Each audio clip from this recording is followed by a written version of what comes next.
Today we're going to take some cow cats. These are forward folds and back bends. Both are very mild, can be taken as small as you would like. A great way to warm up your spine in the morning.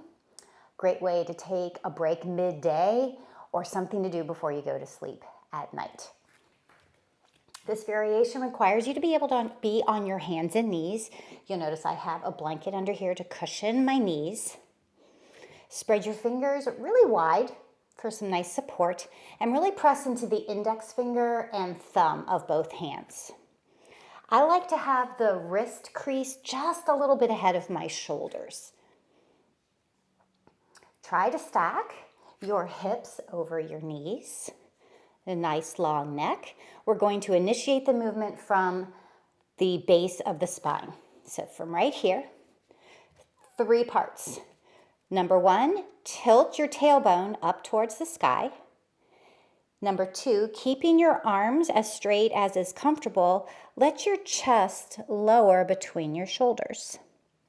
And number 3, if your neck feels good, start to lift your head up. This is cow pose. We'll move right into cat. We'll again start at the tailbone. We'll tuck the tailbone under.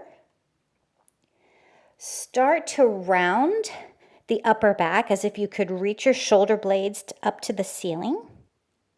And then lower your gaze. Let's move into cow one more time. Again, down to the tailbone. Lift it up towards the ceiling. 2, let your chest lower between your shoulders. 3, lift your gaze. For cat, tuck the tailbone under. Start to round your upper back like an angry cat. And then if you'd like, look down. That is cow cat from hands and knees.